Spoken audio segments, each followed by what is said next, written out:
कुछ परीज़ादों से ये हिज्र कैसे झेला है। हसन बुआ ने सलीम से मकान में मेरे हिस्से के बारे में बात की थी। क्या ये सच है?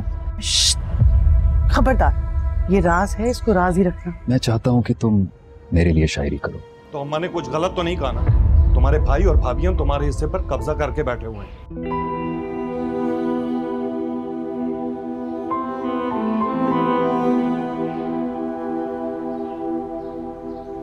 कितने पैसे चाहिए सलीम भाई को अपना कारोबार दोबारा जमाने के लिए? 3 से 4 लाख तो चाहिए, और यहाँ तो 3-4 हजार के लाले पड़े। तुम क्यों पूछ रहे हो? ऐसे आपको पता है कि मकान के असल कागज और अब्बा की वसीयत का स्टाम्प पेपर कहाँ पड़ा है? नहीं, मगर तुम क्यों पूछ रहे हो? देखो परी, भाभियों ने ना वैसी बड़ी मुश्किल से तुम्हारा वजूद उस घर में बर्दाश्त किया होगा, और मेरे जाने के बाद ना उन्हें सिर्फ एक मामूली सा बहाना चाहिए तुम्हें हमेशा के लिए उस घर से बाहर निकालने का। मैं तो ऐसे ही पूछ रहा था ताकि। नहीं, मैंने कहा ना तुम कुछ नहीं करोगे। भूल जाओ उस मकान को और अब्बा की वसीयत को। मेरे नसीब में जो होगा मैं देख लूंगी। खुदा के लिए मेरे भाई, तुम खुद को किसी मुसीबत में मत डालना। सुन रहे हो ना?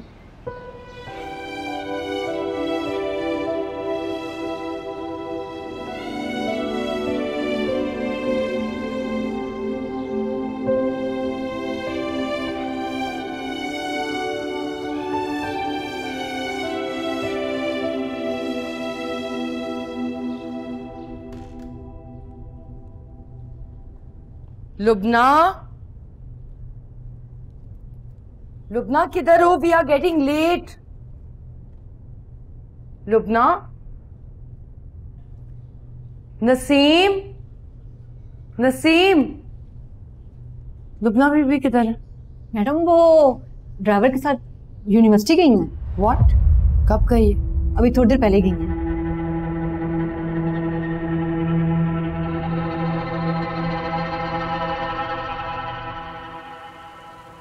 हे फरीज़ाद,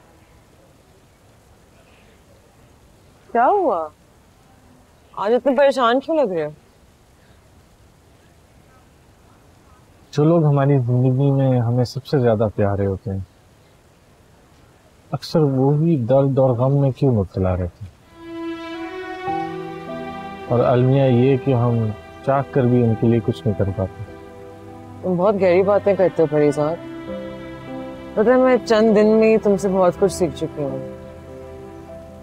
अच्छा मुझे बताओ, मसला क्या है? शायद मैं कुछ हेल्प कर सकूं। वो मेरी बहन के घर के कुछ मसाइल हैं। बहरहाल तुम फिक्र नहीं करो। ये बताओ, तुम क्यों इतनी उलझी हुई लग रही हो आज? मेरे भी कुछ मसाइल हैं, प्लीज हल कर दो। अच्छा, मैं समझा था कि दुनिया के सारे मसले मसाइल और परेशानियां हम गरीबों के लिए ही होती हैं। आज पता चला कि अमीर भी परेशान होते हैं। कभी कभार शायद ज्यादा भी।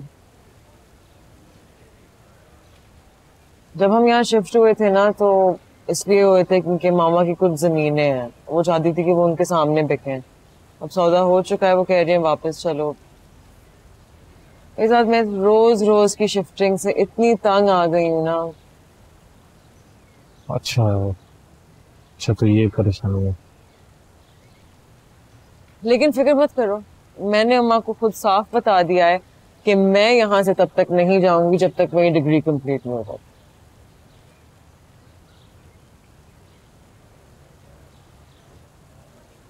एक बात पूछूं? तुम्हारे मतलब तुम्हारी मम्मा से तो मुलाकात हुई है, तुमने कभी अपने अब्बा का जिक्र नहीं किया? यार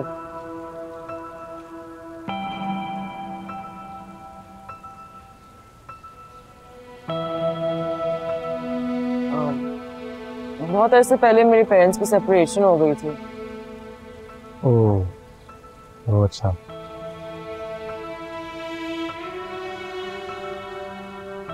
खैर मैं इस मौजूद पे बात नहीं करना चाहती। मुझे बताओ कि तुम्हारी जितनी शायरी है, तुमने जितने पोम्स लिखे हैं, तुम उन सबको एक किताब में कंपाइल करके पब्लिश क्यों नहीं कर देते? बहुत फेमस हो गए। फेमस मतलब बदनाम? नहीं, फेमस मतलब मशहूर। यानी बदनाम जो होंगे तो क्या नाम ना होगा? हाँ कुछ ऐसे।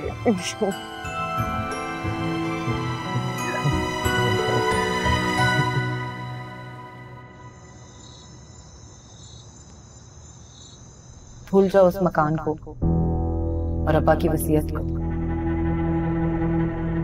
मेरे नसीब में जो होगा मैं देख लूंगी।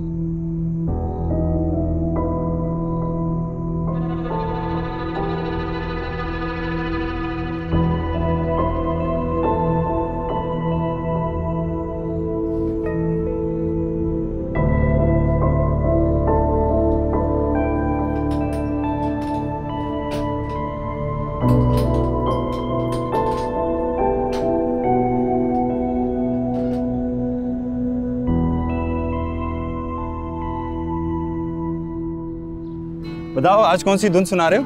यार एक नई बनाई है। किसकी है? ये मैंने खुद बनाई है। हाँ। कह रहे इसने खुद बनाई? क्यों मैं नहीं बना सकता? I mean, पहले दूसरों की तो बचा। हाँ फरीजाद, नहीं वो मैं लुबना को तलाश कर रहा हूँ, 2 दिन से देखा नहीं उसे। हम खुद भी उसे ढूंढ रहे हैं, पता नहीं कहाँ गायब हो गई। मैं कल वापसी पे उसके घर रुकी थी, लेकिन नौकरों ने बताया कि वो अपनी अम्मी के साथ शॉपिंग पे गई है। उसका तो अभी दूसरा सेमेस्टर शुरू होने वाला है ना। हम भी यही बात कर रहे थे। वो तो अपने क्लासेस के मामले में बहुत पंक्चुअल थी। उसने ऐसे कभी नहीं किया, बिना बताए एब्सेंट कभी भी नहीं किया। जरूर कोई गड़बड़ होगी। लेट्स सी, मैं फिर से उससे कनेक्ट करने की कोशिश करूंगी। फिक्र मत करो परिजाद। मुझे बता देना। यार परिजाद तुझे लिरिक्स लिखने का बोला था मैंने, क्या बना? लिख लूंगा। ये अब कहाँ लिख कर देगा, बड़ा शायर हो गया है। ओके, खुदा हाफिज। Bye bye.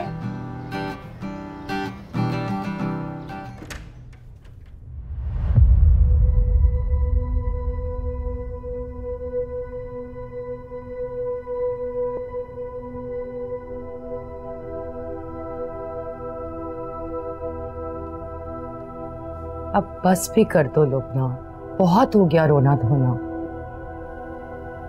मेरा सेमेस्टर तो खत्म होने देती। इतनी जल्दी करने की क्या जरूरत थी मामा? देखो बेटा, हर फैसला सही वक्त और सही मौके पे करना बहुत जरूरी होता है। पर तुम जानती थी ये सब कुछ तुम्हारी भलाई के लिए हो रहा है। अक्लमंद वही होता है जो वक्त को सही मौके पे कैश करे। Okay, come on, cheer up. Okay, I'm waiting for you. आ जाओ।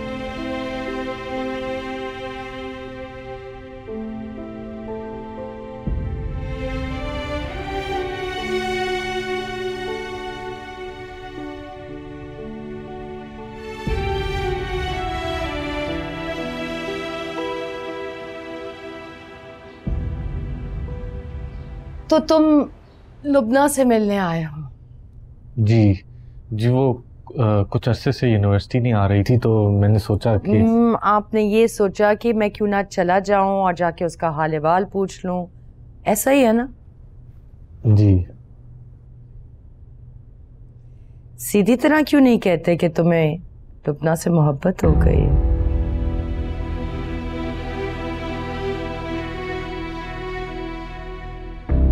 जी ऐसी कोई बात नहीं है, मैं तो बस उससे मिलने के लिए आ रहा। ठीक है भाई, आप कहते हैं तो मान लेते हैं, वरना मुझे तो कुछ और ही लग रहा था। लुबना की मैंने शादी तय कर दी है, 3 दिन के बाद निकाह है। हाँ, क्लासमेट्स आर नॉट कमिंग, मैंने इनवाइट नहीं किया, मगर अगर तुम चाहो तो आ सकते हो, because I kind of like you.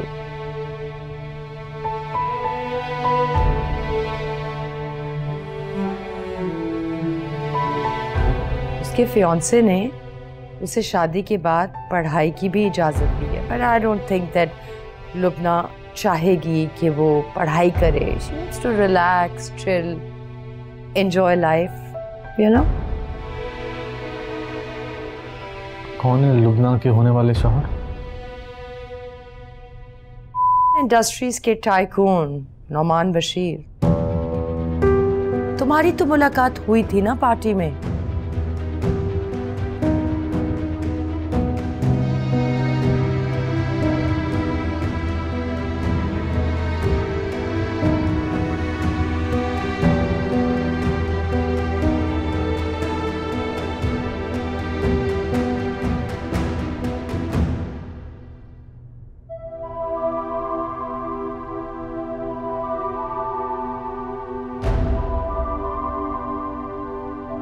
चलो ठीक है, फिर तुम बैठो, तुम्हारे लिए चाय भेजती हूँ। ओके?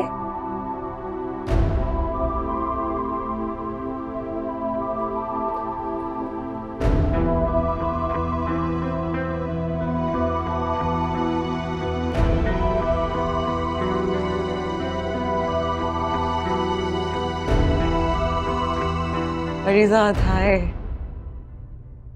कैसे हो? ठीक। बैठो प्लीज। और बताओ। शादी मुबारक हो। Thank you. हक तो नहीं, अगर इजाजत दो तो पूछ सकता हूँ, नुमान ही क्यों? तुम्हें उससे कहीं बेहतर मिल सकता था। तुम्हारे डिपार्टमेंट का काशिफ तुम पे 1000 जान मरता है, खूबसूरत है, अमीर है, काबिल है। नुमान या काशिफ, फर्क क्या पड़ता है? जो भी ज्यादा बोली लगाएगा वो मुझे खरीद सकता है। बोली? खरीदारी क्या? हमारे यहाँ रिश्ते नहीं आते, बोली लगाई जाती है। जो ज्यादा बोली लगाएगा वो मुझे खरीद सकता है। तुम ज्यादा बोली लगा सकते हो तो तुम भी मुझे खरीद सकते हो। बोली तो बाजारी औरतों की लगती है। तो तुम मुझे क्या समझते हो? मैं वही तो हूँ।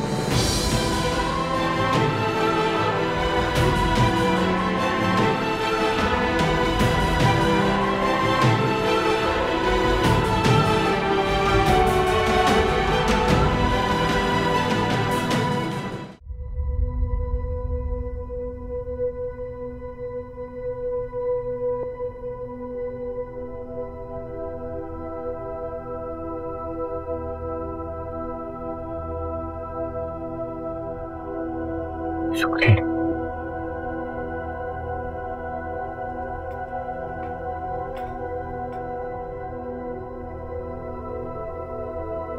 यूनिवर्सिटी में कोई मेरी हकीकत नहीं जानता।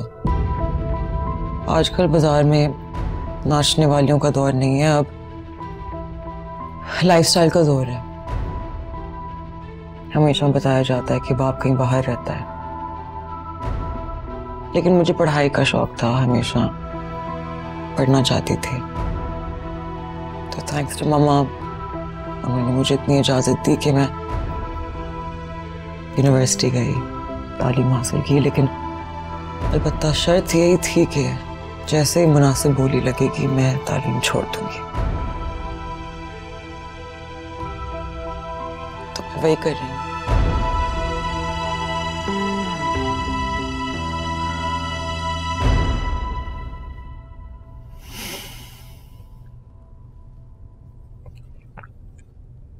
मेरी दुआओं का कभी असर नहीं था लुबना।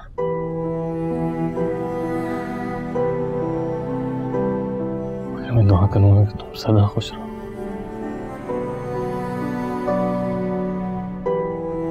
तुम बहुत अच्छे हो फरीजाद।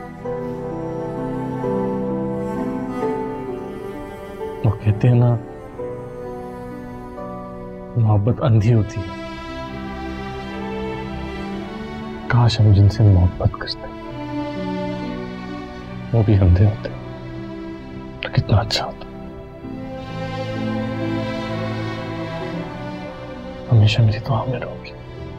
मेरा बस चले तो मैं वाकई सारी दुनिया की आंखें फोड़ दूं, जो कभी तुम्हारे अंदर के इंसान को नहीं देख पाई।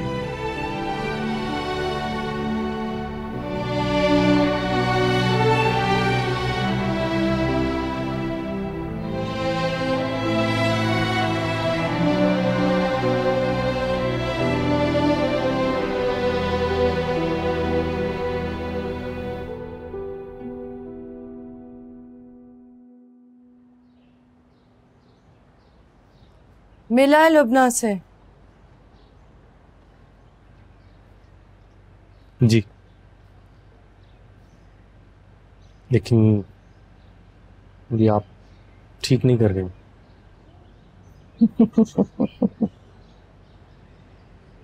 हमारे यहाँ जज्बात की कोई कीमत नहीं होती लड़के। अच्छा चलो, नौमान की जगह 10 करोड़ का चेक तुम मेरे हाथ में दे दो, मैं लुबना का हाथ तुम्हारे हाथ में दे दूंगी। 10 करोड़? मुझ जैसे इंसान की जेब से 100 रुपए का बंधा नोट निकला है, बड़ी बात। क्यों, तुम में क्या कमी? सुनो लड़के, ये जो चेहरा, सूरत, शख्सियत है ना, ये सब लोअर मिडिल क्लास लोगों के मसाइल होते हैं। मर्द की सूरत, उसकी शख्सियत और उसका वकार सब उसके पैसे से होता है। जाओ इस बेरहम दुनिया में जाओ और अपने हिस्से की दौलत समेट लो। खुद को इतना अमीर करो कि ये जो तुम्हारी शख्सियत के ऐब है ना, दुनिया को स्टाइल लगने लगे। और फिर मेरी लुबना जैसी 1000 लुबनाएं होंगी तुम्हारे आगे पीछे। Go and conquer the world. Yes.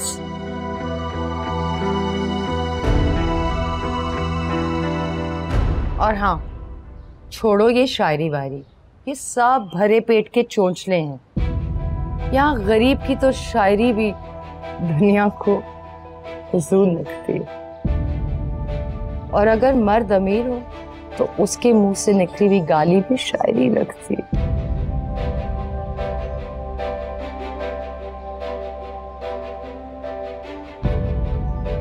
लफ्ज़ में कुछ नहीं दे।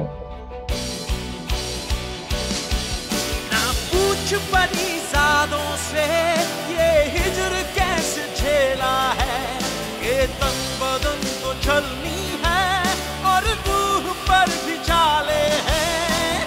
कैसे जान पाओगे इश्क में क्या गुजरी है, कितने जख्म खाए हैं, कितने दर्द पाले हैं।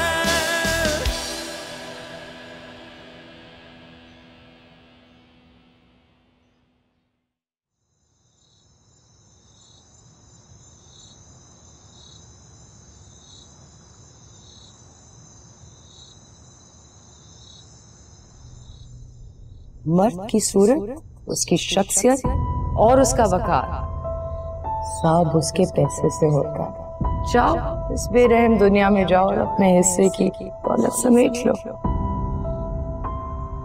खुद को इतना अमीर करो कि ये जो तुम्हारी शख्सियत के ऐब है ना, दुनिया को स्टाइल लगने लगे। छोड़ो ये शायरी वायरी, ये सब भरे पेट के चोंचले हैं। यहाँ गरीब की तो शायरी भी दुनिया को हुजूर लगती है।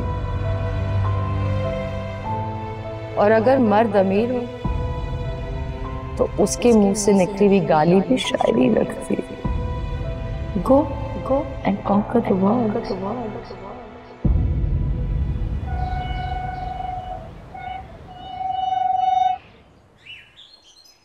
यूनिवर्सिटी छोड़ रहा है, मगर क्यों? जी वो आगे फिर थीसिस वगैरह पे भी बहुत खर्चा है, मेरे पास किताबें लेने के भी पैसे नहीं हैं।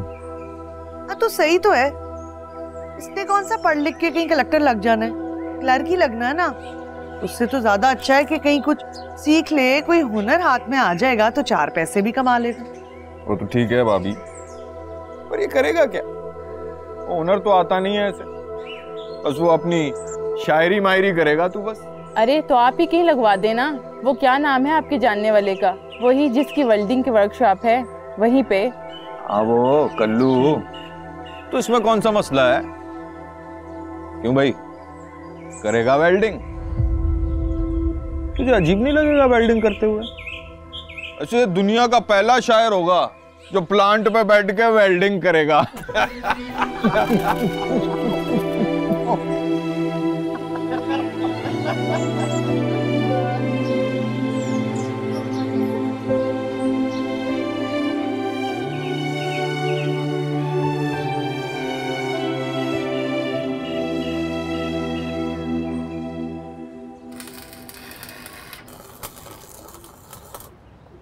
चल चल मेरा बेटा, लेट अब तू कर। शाबाश।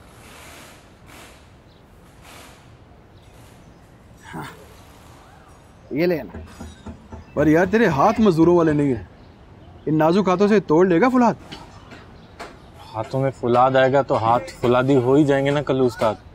शाबाश, ले।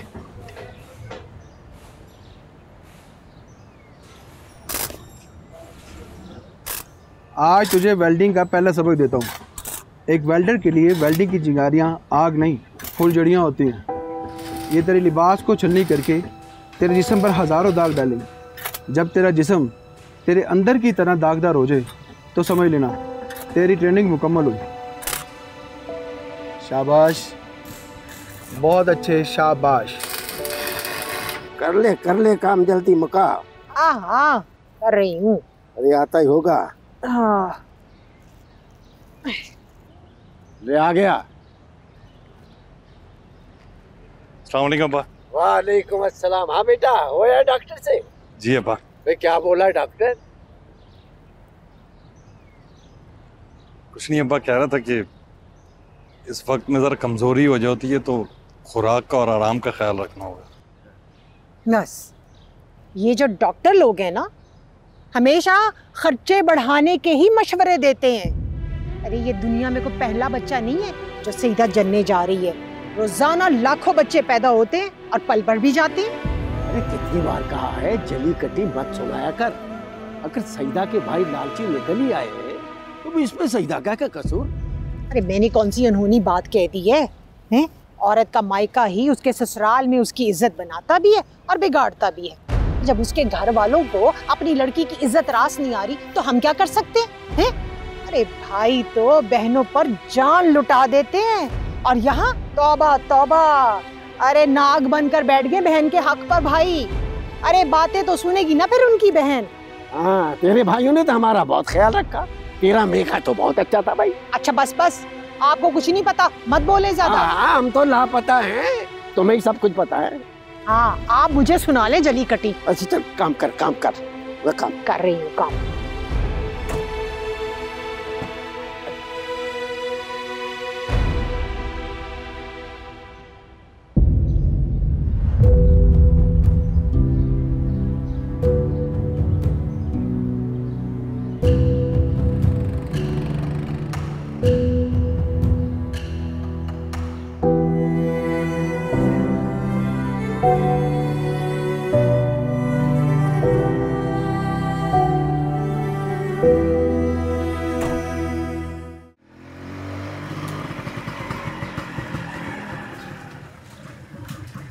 परिजात, बात सुन। अस्सलाम चौकी भाई। ये क्या उल्ले बना रखा तूने? पढ़ाई वढ़ाई छोड़ दी क्या? वेल्डिंग की शॉप पे काम करता हूँ चौकी भाई। अरे पर तेरे हाथ में तो कागज कलम ही अच्छा लगता था मेरे भाई। बड़ा रुस्वा करवाया कागज कलम ने चौकी का। सोचा कोई हुनर सीख लूं, करके सच्चे में हाथ भी बटा सकूंगा। जानता हूँ ना ही तो तेरा मुजरिम हूँ, पर मौला दी कसम तुझे आज हुलिये में देख के ना दिल कट के रह गया शौकी। तू मुझे हुक्म कर, कितने चाहिए तुझे? कसम खुद को बेच के बिलाना पड़ गया ना, पर तेरे लिए कहीं ना कहीं से ला के दूंगा। तू पहले अपनी पढ़ाई पूरी कर ले यार, और शौक क्यों उठाएगा तेरा सारा खर्चा? मुझे तुम्हारे खुलूस पे कोई शक नहीं है शौकी भाई, मगर वो कहते हैं ना, कब्र अपनी कफन अपना। बस अब अपनी कब्र की खुद ही फिक्र करनी है मुझे, इसलिए कफन चढ़ा लिया। तुम्हारा बहुत शुक्रिया। वो आइए आज अपने मिक्के, मैंने खुद देखा गाड़ी से उतरते।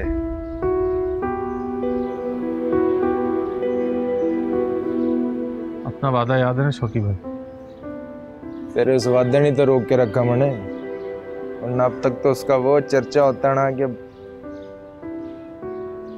मुझे ये भी पता लग गया था उसकी बारात वाले देनी कि माजा ही था उस रात छत पे उसके साथ। अभी चट मंगनी तो पट ब्याह कर डाला उन्होंने। अगर आफरी है तुझ पे, अबे तू सब कुछ जानता बूझता अनजान बना रहा, कभी उनके पोल नहीं खोले। तुम भी कभी इस रात से पर्दा नहीं हटाओगे शौकी भाई, यही तुम्हारा वादा। मट्टू तुझे देख के पता लगता है कि असल मोहब्बत क्या होती। मुझ जैसा कमजोर, अबे हम तो नाम ही लेते हैं बस इश्का, घास चरते हम घसियारे।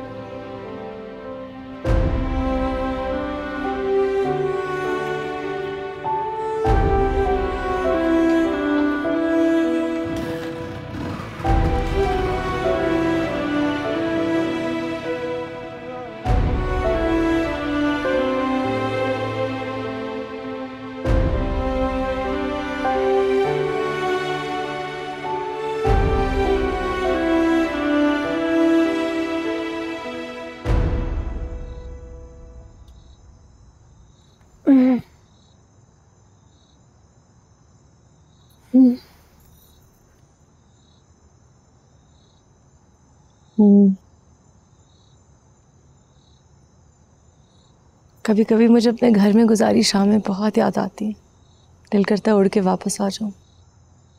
सुनो, परिजाद ने क्या पढ़ाई छोड़ दी है? तुम्हें अचानक से इनका ख्याल कैसे आ गया? नहीं, मैं जब आ रही थी तो उसे गुजरते देखा, लग रहा था जैसे मजदूरी करके आ रहा हो। हाँ, वो परिजाद भाई ने यूनिवर्सिटी आधी छोड़ दी है और अब वो मजदूरी करते हैं किसी वर्कशॉप में। क्यों? वो तो बहुत आगे था पढ़ाई में, उसको तो बहुत शौक भी था पढ़ाई का। वो तो शायरी भी बहुत अच्छी कर लेता था, उसने एकदम ऐसे क्यों पढ़ाई छोड़ दी? हाँ यार, तुम तो जानती हो ना इसके भाई और भाभीयों की लालची तबीयत को। मुझे लगता है ज़रूर इन्होंने ही मजबूर किया होगा कि पढ़ाई वगैरह छोड़ो और घर का खर्च दो, वरना इतने अच्छे ब्रिलियंट स्टूडेंट को भला क्या ज़रूरत थी कि यूनिवर्सिटी छोड़कर मजदूरी करें। सुनो, वो जो पिछली गली में मुंशी है जावेद अवान, सुनो उसने दूसरी शादी कर ली है। अरे वाह, बड़ी खबरें रखती हो यार। वैसे आजकल के दौर में मर्दों का कोई भरोसा नहीं है। हाँ, लेकिन मैं तो पसंद की शादी करूंगी, लव मैरिज।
जी शैला। सर, कोई परिजाद साहब आए आपसे मिलने। परिजाद? परिजाद कौन? पता नहीं सर, कह रहे हैं कि किसी पार्टी में आपसे मुलाकात हुई थी और वहीं पे आपने उससे अपना विजिटिंग कार्ड दिया था। ओह अच्छा अच्छा अच्छा अच्छा, याद आ गया। अच्छा, इस तरह करो कि उसको ना उधर ही वेटिंग एरिया में इंतज़ार करवाओ और ठीक 1 घंटे बाद उसको मेरे पास भेजना। चलें, ठीक है सर। आप इंतज़ार करें सर, थोड़ा बिजी हूँ। अच्छा तो शायर साहब, आ ही गए आप मेरी दुकान पे आखिर।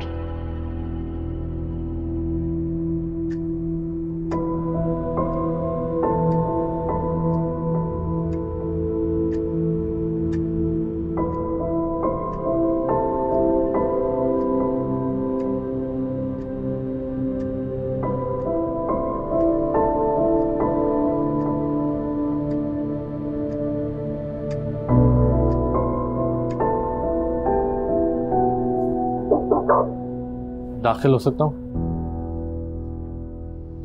अरे तुम बड़ा मुश्किल सा नाम था तुम्हारा, mister poet. Parizaad. Parizaad, what a unique name. बैठो। शुक्रिया। कहो कैसे आना हुआ? वो मैंने आपसे कहा था कि जब कभी मुझे अपना फन बेचने की जरूरत पेश आई तो मैं सबसे पहले आपके पास आऊंगा। मेरी दुकान पर आओगे तो आगे तो मेरी दुकान पे।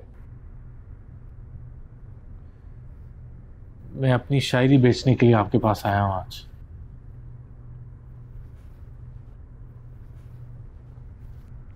ये मेरी नज़में और गज़लें हैं जो मैंने अपनी पहली किताब के लिए जमा की थी। ये आज तक मैंने किसी तकरीब में नहीं पढ़ी, ना ही ये किसी मैगजीन या अदबी रसाले में छपी हैं। लेकिन एक बात बताओ, ये तुम्हारी पुरानी शायरी खरीद के अब मैं क्या करूंगा? वो जिसे मैं इम्प्रेस करना चाह रहा था वो तो पहले ही मेरे घर में बैठी है। खैर, क्या कीमत लगाई है तुमने अपनी इस शायरी की? 5 लाख। इस बोसीदा रजिस्टर का 5 लाख तुम कुछ ज्यादा नहीं बोल गए? मैं 10 लाख भी कह सकता था, और आप या आप जैसा कोई और 10 लाख में भी बखुशी मेरे लफ्ज खरीदने के लिए तैयार होता, मगर मैंने आपसे उतने ही मांगे जितनी मुझे जरूरत है। मैं लफ्ज फरोश जरूर हूं, ईमान फरोश नहीं। शुक्रिया। अच्छा रुको परीजाद,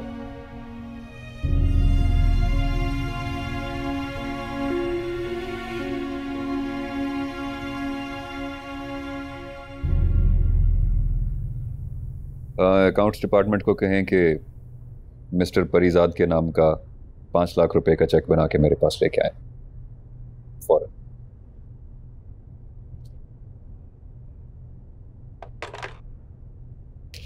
मैंने तुमसे कहा था ना परीजाद, इस दुनिया में कामयाब इंसान वही कहलाता है जो ठीक वक्त पे खुद को ठीक कीमत पे बेचना जानता है।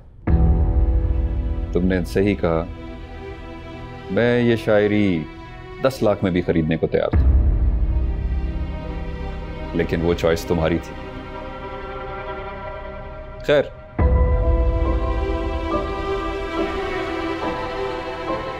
उम्मीद है कि मेरी पहली किताब काफी शानदार होगी।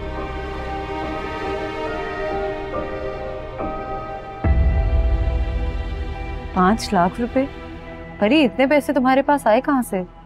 फिक्र नहीं करो आप ही, मैंने कुछ डाका साका नहीं डाला, बस अपने पैसे हैं मेरे। हाँ परी, वो सब ठीक है, लेकिन ये बहुत ज्यादा रकम है और तुम्हारे भाइयों ने तो इसका हिस्सा देने से साफ इनकार कर दिया।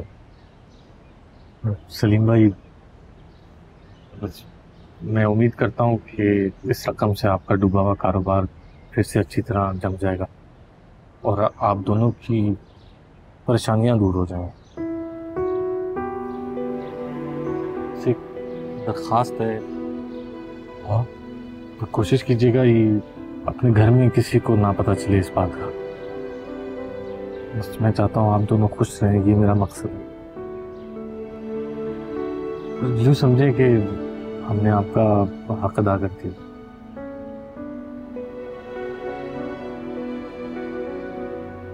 अच्छा, मुझे इजाजत दो। खुदा हाफिज़। रुको परी,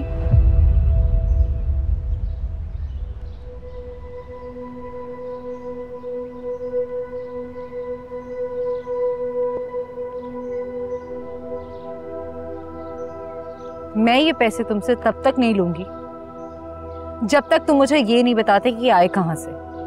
वर्कशॉप से तुम्हें इतनी बड़ी रकम नहीं मिल सकती। और ना ही कोई तुम्हारा दोस्त तुम्हें इतना बड़ा उधार दे सकता है।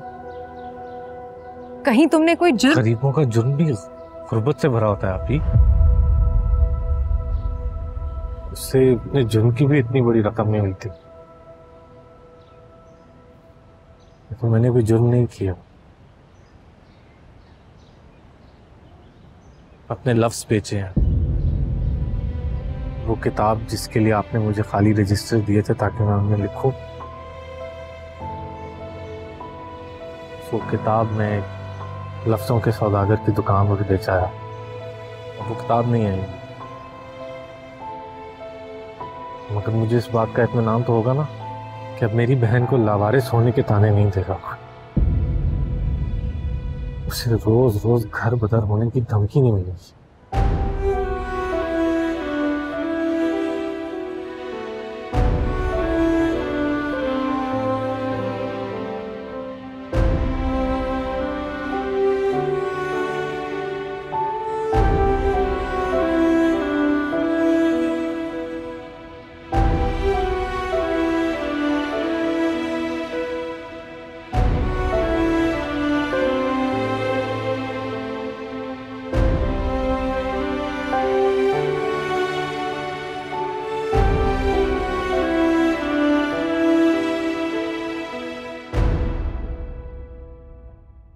कुछ पनी सालों